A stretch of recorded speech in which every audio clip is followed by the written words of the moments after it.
Welcome to EngLog, the channel where we explore software engineering, DevOps, and cloud architecture one log at a time. In today's episode, we'll explore probabilistic data structures in system design. Welcome back. So in the world of system design, right, we often chase perfect accuracy. Every data point just so, every query absolutely true. But what if chasing that perfection actually becomes the bottleneck, especially when you're dealing with, truly massive scale? What if sometimes a little bit of imperfection, like a calculated guess, is actually a kind of superpower? Today, we're doing a deep dive into this fascinating corner of data structures, the ones that actually thrive on approximation, probabilistic data structures. Imagine you're running this huge e-commerce site, maybe trying to track billions of unique visitors, filtering out bot traffic, estimating product views, all in real time. Your standard data structures, they probably just, fall over. That's exactly it. That's where these structures really come into their own. They make this explicit trade-off. It's intentional. They give up that absolute perfect precision for these incredible gains in speed and memory efficiency.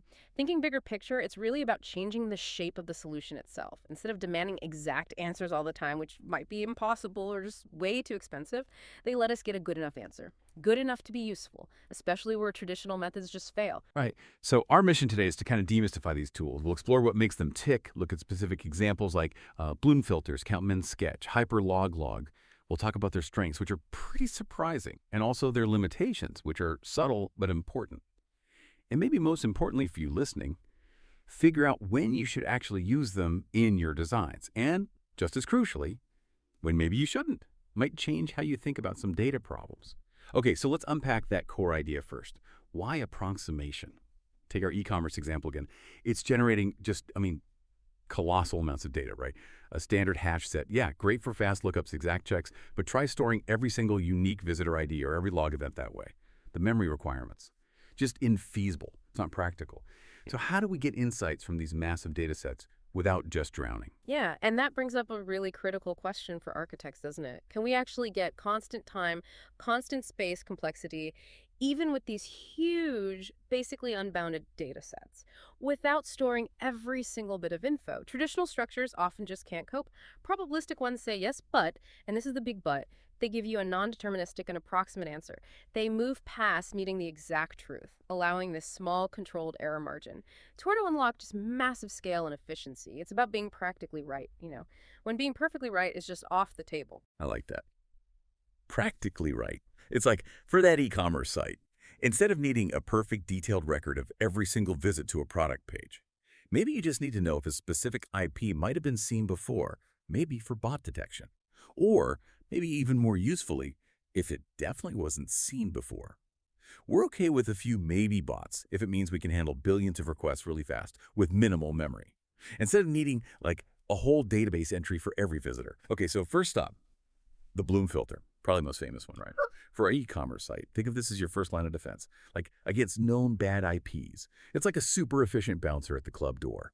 This bouncer always knows if someone is definitely not on the blacklist, no way they're getting in. Or they might be on the list, and if it's a might be, then you send them for the slower, more thorough check.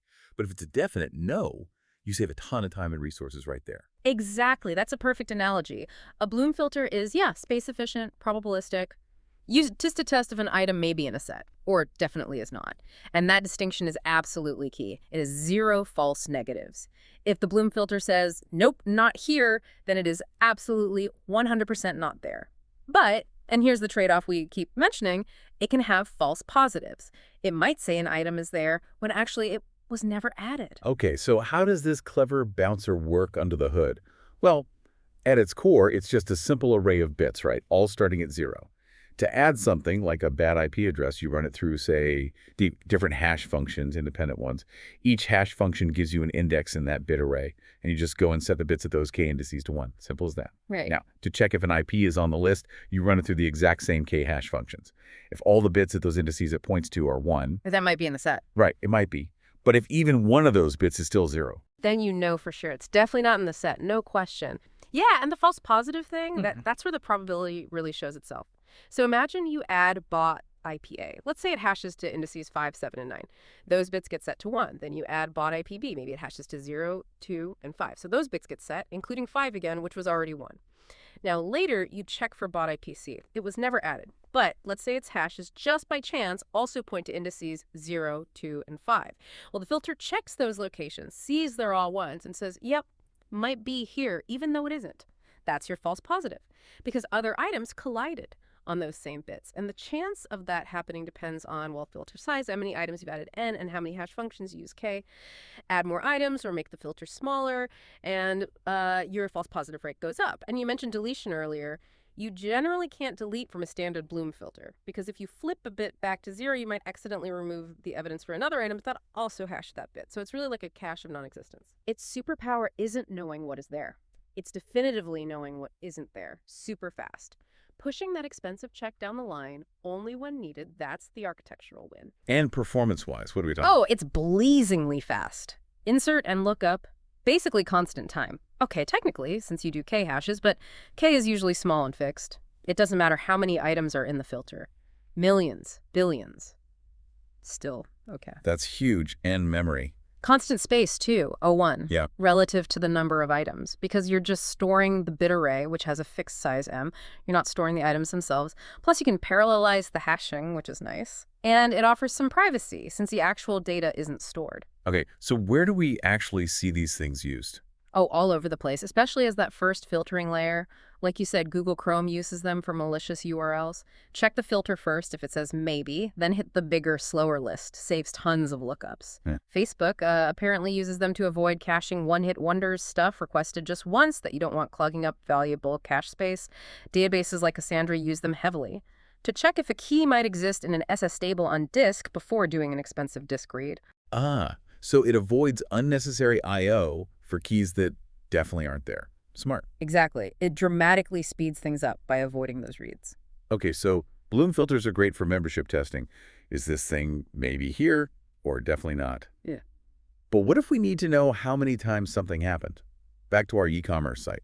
Maybe we need a rough idea of how many times a product page was viewed or an API endpoint got hit without storing every single event log. Yeah. Is there a probabilistic tool for that? Yes, there is. That's where the count-min sketch, or CM sketch, comes in. Think of it like keeping a rough tally count. It gives you an approximate count of how many times an item was seen or added. Importantly, it counts occurrences or copies. So if product X appears 10 times, it adds to that count. It's not about unique items like some others. Okay, how does that one work? Is it like the bit array? Sort of, but different. Imagine a grid like a table with multiple rows, let's say GID rows, for depth. And each row has W counters for width. All start at 0. Each row corresponds to a different independent hash function. So when you want to increment the count for an item, say product X, you hash it using the first hash function. That gives you a column index in the first row. You increment the counter there. Then you hash product X with the second hash function, get an index in the second row, increment that counter. You do this for all D hash functions, incrementing one counter in each row. Right, so you update D counters every time you see an item. Exactly. Now, when you want to query the approximate count for product X, you hash it again using all D functions to find the corresponding counters in each row, and then you take the minimum value out of those D counters. That's your estimate. Huh. Why the minimum? That seems counterintuitive. But that's the clever part. Think about hash collisions. A counter at a specific spot, say row 2, column 5, might have been incremented not just by product X, but also by product Y if its hash function for row 2 also pointed to column 5. So the value in any single counter is likely an overestimate of the true count for product X because of these collisions adding counts from other items. I see. Collisions inflate the counts. Precisely.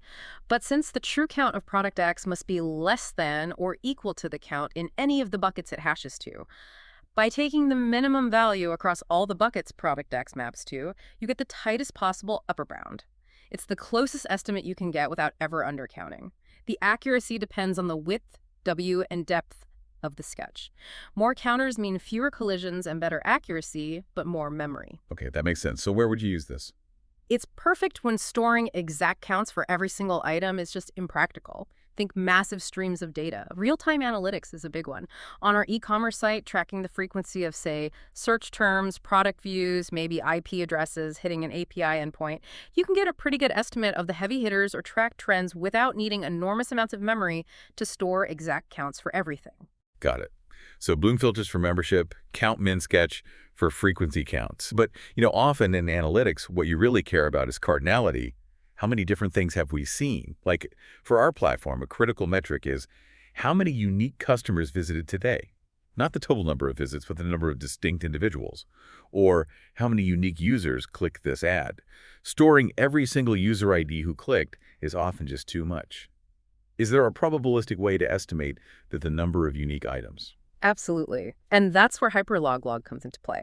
It's designed specifically for that problem, estimating the cardinality, the count of unique items in a very large data set. It answers exactly those questions.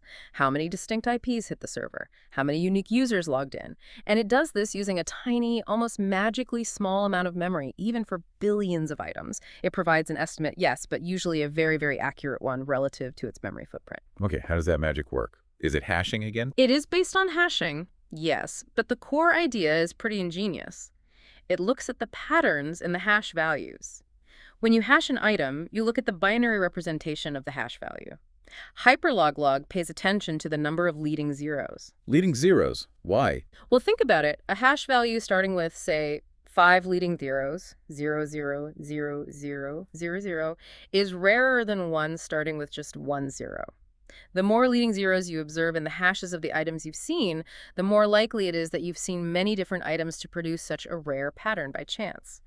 HyperLogLog uses this observation, combined with some clever statistical averaging across multiple internal registers, which are kind of like small buckets, to estimate the total number of unique items that must have been added to generate the observed patterns. It doesn't store the items, just these observations about their hash patterns. Wow, okay. That's definitely clever. So usage-wise, it's pretty simple. Very straightforward. The interface is minimal. Basically, you add items to it, PF, ADD, and Redis, for example, and then you ask for the estimated count, PF, COUNT. That's pretty much it. And merging. Can you combine them? Yes, that's another huge advantage. You can take 2 or more HyperLogLog structures, merge them together, PF merge, and the result is a new HyperLogLog structure that represents the estimated cardinality of the union of the original sets. Items that were present in multiple source HLLs are automatically counted only once in the merged estimate. Oh, that's incredibly useful for distributed systems, right? Counting unique visitors across a whole fleet of web servers. Exactly. Each server maintains its own HLL, then you merge them all periodically to get a global unique count. Super efficient. So use cases are pretty clear then. Definitely. Yeah. Metrics and analytics systems lean heavily on this, counting unique visitors, unique search queries, unique users performing an action, unique anything, really, where the dataset is massive and an exact count isn't strictly necessary, but a very close estimate is fine. You see it in databases like Redis, analytics platforms, anywhere you need scalable cardinality estimation. It saves enormous amounts of memory compared to trying to keep track of every unique ID in, say, a set. Okay, so we've covered Bloom filters for membership, count min sketch for frequency, HyperLogLog for uniqueness. Bringing it all together for our listeners, now that we've seen these 3 powerful but approximate tools, Yeah. when should they really be reaching for these in their system designs? What's the rule of thumb? The rule of thumb is really consider them when you're hitting scale limits with traditional methods. So very large data sets or systems with incredibly high data ingestion rates, where crucially, exact precision is not a hard requirement. Their strengths are just undeniable in those scenarios. Constant time and space for operations, amazing memory efficiency, incredible speed. They literally enable solutions to problems that would be either impossible or just prohibitively expensive otherwise. So yeah, think caching optimizations, real-time analytics, distributed databases needing quick checks, network monitoring. If you can tolerate a small, controlled, and usually tunable margin of error, these can be absolute game changers. And like we said, chances are you're already using systems today that rely on them. Google Chrome, Akamai CDNs, large databases. They're out there working behind the scenes. But let's talk about the flip side, too, the pitfalls. When are they definitely not the right choice? Is there a risk, maybe especially for engineers newer to these concepts, of kind of grabbing the shiny new probabilistic tool when something simpler and exact would have worked just fine? Oh, absolutely. That's a real risk. Over-engineering is always a danger. If you need absolute deterministic answers, 100% accuracy, no exceptions, these are out. Think financial ledgers, primary key lookups in a critical database where a false positive is unacceptable.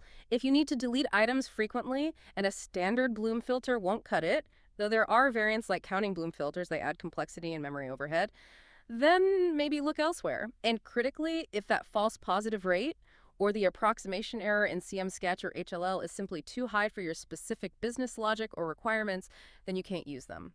The trade-off is fundamental. You must understand the error characteristics and decide if they are acceptable for your specific use case.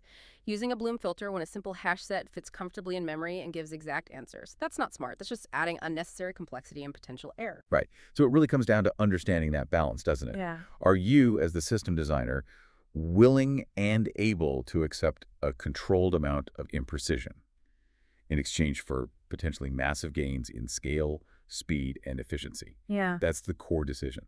So here's something to think about as we wrap up.